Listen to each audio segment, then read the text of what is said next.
Dear students, today we will discuss the topic crystallization. Crystallization एक process होता है जिसके द्वारा हम किसी सॉलिड इम्प्योर सब्सटेंस को प्योर फॉर्म में बदल सकते हैं. We can get pure substances from impure solid substances. कोई भी सॉलिड चीज़ है, अगर वो इम्प्योर है, उसमें इम्प्योरिटीज़ मिक्स हैं, तो हम उसमें से प्योर सब्सटेंस अलग कर सकते हैं.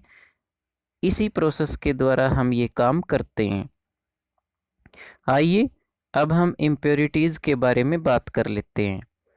किसी भी इम्प्योर सॉलिड सब्सटेंस के अंदर दो तरह की इम्प्योरिटीज़ मिक्स रहती हैं. नंबर 1 इनसॉल्युबल इम्प्योरिटीज़ और number 2 soluble impurities. Insoluble impurities वो हैं जो पानी में डिजोल्व नहीं होती, जैसे कि रेत है, कंकड़ पत्थर है. रेत को हम सैंड बोलते हैं. तो कंकड़ पत्थर और सैंड को आप पानी में डिजोल्व करोगे तो ये चीज़ें पानी में मिक्स नहीं होती कभी भी. तो इन्हीं चीज़ों को हम इनसॉल्युबल इम्प्योरिटीज़ बोलते हैं. और सेकंड है सोल्यूबल. सोल्यूबल का मतलब है पानी में डिजोल्व हो जाना, पानी में मिक्स हो जाना. तो ऐसे चीज़ें, ऐसी इम्प्योरिटीज़ जो पानी में मिक्स हो जाती हैं, डिजोल्व हो जाती हैं, उनको हम सोल्यूबल इम्प्योरिटीज़ बोलते हैं. आप जानते हैं कि इनसॉल्युबल इम्प्योरिटीज़ को हम फिल्टर करके रिमूव कर सकते हैं. जैसे आप चाय छानते हो, चाय में से जो चाय पत्ती है वो छलनी में रह जाती है और चाय को हम फिल्टर कर सकते हैं, क्योंकि चाय पत्ती जो है वो पानी के अंदर डिजोल्व नहीं होती. तो ऐसी इम्प्योरिटीज़ को हम फिल्टर करके रिमूव कर सकते हैं. लेकिन जो सोल्यूबल इम्प्योरिटीज़ है, जो पानी में मिक्स हैं, उनको अलग करने के लिए, रिमूव करने के लिए हम क्रिस्टलाइजेशन प्रोसेस का यूज करते हैं. किसी भी सब्सटेंस को प्योर फॉर्म में लाने के लिए हम उसके क्रिस्टल तैयार करते हैं, और क्रिस्टल तैयार करने के लिए हमें क्रिस्टलाइजेशन प्रोसेस यूज करना पड़ता है. अब मैं आपको बताऊंगा कि क्रिस्टलाइजेशन क्या है, उसकी डेफिनेशन क्या है, कैसे हम उसकी डेफिनेशन लिखेंगे. The process of separating pure substance. देखिए, प्योर सब्सटेंस कैसे अलग करें, उसका ये प्रोसेस है. और क्रिस्टल की फॉर्म में, मतलब क्रिस्टल ऐसे पार्टिकलों को बोलते हैं जिनकी शेप, साइज बिल्कुल बराबर हो, बिल्कुल एक डेफिनेट पैटर्न हो. ऐसे पार्टिकल्स को हम क्रिस्टल बोलते हैं. तो किसी भी चीज़ के पार्टिकल्स को अगर हम फिक्स शेप में, डेफिनेट पैटर्न में प्राप्त करना चाहते हैं, बिल्कुल प्योर फॉर्म में, तो वो क्रिस्टलाइजेशन प्रोसेस के द्वारा ही ये काम किया जाता है. तो यही इसकी डेफिनेशन है जो आप स्क्रीन पर देख रहे हैं. चलिए, ऐसी कई चीज़ें हैं जिन्हें हम क्रिस्टलाइज करते हैं और उनको क्रिस्टलाइजेशन प्रोसेस द्वारा ही प्योर फॉर्म में लाया जाता है. जैसे कि शुगर है, सोल्ट है, आलम है, यूरिया है, कॉपर सल्फेट है. ये जो चीज़ें हम अपने घर में यूज करते हैं, ये प्योर फॉर्म में यूज करते हैं. तो इनको फैक्ट्रियों के अंदर क्रिस्टलाइजेशन प्रोसेस द्वारा ही प्योर फॉर्म में लाया जाता है. जैसे कि आप डेली सॉल्ट और शुगर यूज करते हैं. सॉल्ट और शुगर के क्रिस्टल आपको बिल्कुल सेम दिखाई देते हैं. आप बाज़ार से शुगर लेके आओगे, सॉल्ट लेके आओगे, तो जो उसके पार्टिकल्स हैं, जो उसके क्रिस्टल्स हैं छोटे छोटे, वो बिल्कुल सेम होते हैं, डेफिनेट पैटर्न के होते हैं. तो उन्हें क्रिस्टलाइजेशन प्रोसेस द्वारा ही इस तरह से बनाया जाता है. आपने 6th क्लास में पढ़ा था कि समुद्र के पानी से जो नमक निकालते हैं वो एवापोरेशन मेथड से निकाला जाता है. लेकिन एवापोरेशन मेथड से जो नमक निकलता है वो बिल्कुल प्योर नहीं होता. उसके क्रिस्टल छोटे बड़े होते हैं, सेम साइज़ के नहीं होते. लेकिन आजकल जो नमक हमारे घरों में आता है उसके पार्टिकल्स बिल्कुल प्योर होते हैं और क्रिस्टल्स जो हैं बराबर होते हैं. तो ये जो चीज़ें हैं ये क्रिस्टलाइजेशन प्रोसेस से ही तैयार की जाती हैं. आजकल जो नमक है वो एवापोरेशन मेथड से निकाल के बाद में उसको क्रिस्टलाइज किया जाता है, उसके क्रिस्टल तैयार किए जाते हैं, उसको प्योर फॉर्म में लाया जाता है। तो आइए अब हम क्रिस्टलाइजेशन प्रोसेस को डिस्कस कर लेते हैं। अब मैं आपको एक एग्जाम्पल की मदद से, एग्जाम्पल की हेल्प से क्रिस्टलाइजेशन प्रोसेस समझा रहा हूँ। देखिए क्रिस्टलाइजेशन प्रोसेस जो है वो एवापोरेशन से बेटर मेथड होता है। क्रिस्टलाइजेशन प्रोसेस से ज़्यादा अच्छे क्रिस्टल, ज़्यादा अच्छा नमक, ज़्यादा अच्छी चीनी हम प्राप्त करते हैं, तो इसलिए आजकल यही मेथड यूज किया जाता है।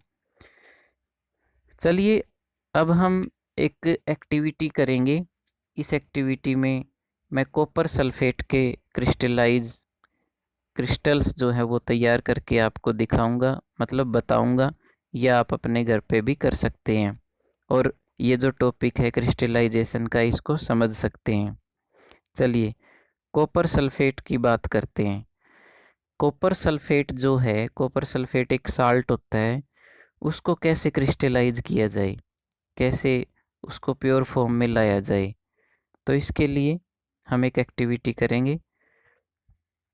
चलिए इसके लिए सबसे पहले हम एक बीकर में एक गिलास पानी डालेंगे। आप देख रहे हैं एक बीकर है जिसके ऊपर स्केल बना हुआ है और उसके अंदर हमने पानी डाल दिया है। और फिर इस पानी में कुछ ड्रॉप्स सल्फ्यूरिक एसिड की भी डालेंगे।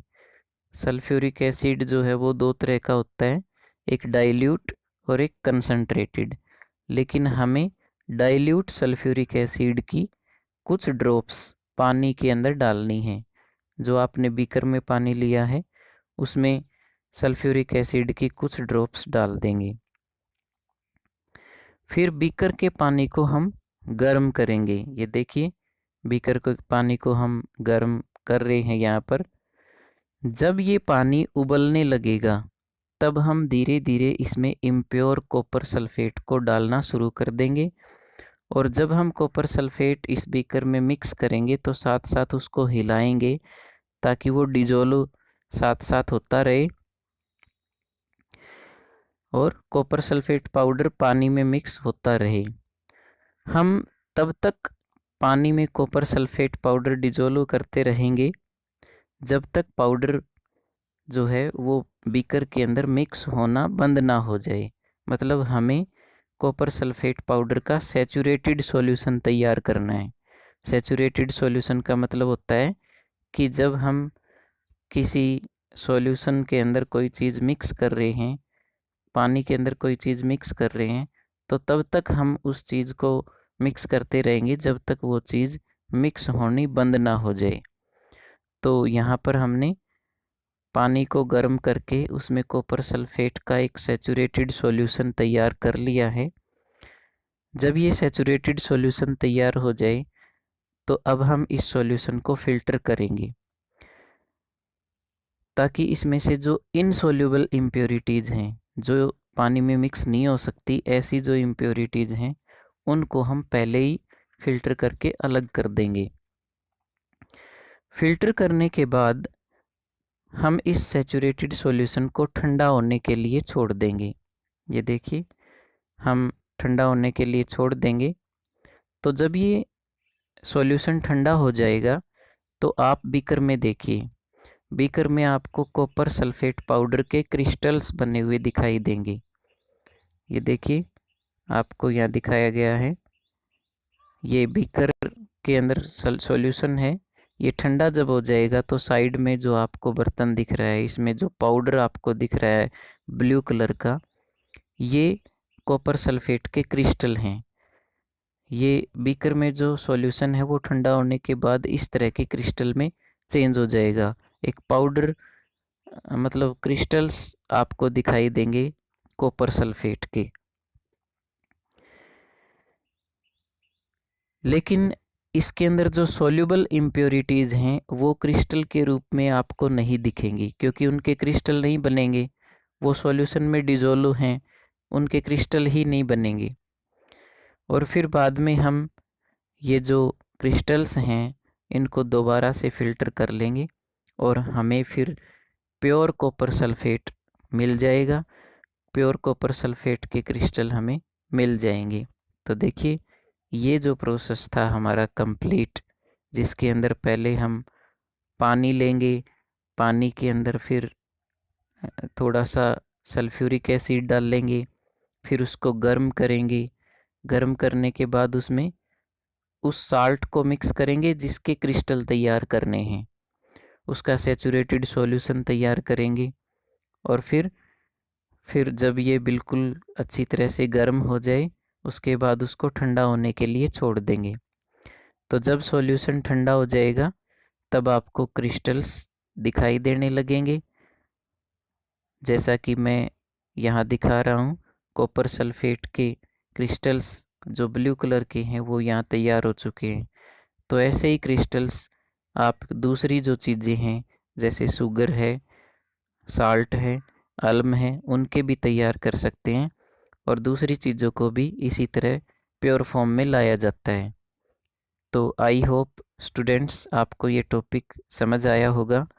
ये टॉपिक क्रिस्टलाइजेशन का है जो कि आपको हायर क्लासेस में बहुत ही ज़्यादा काम में आएगा केमिस्ट्री के अंदर। Okay students, thank you.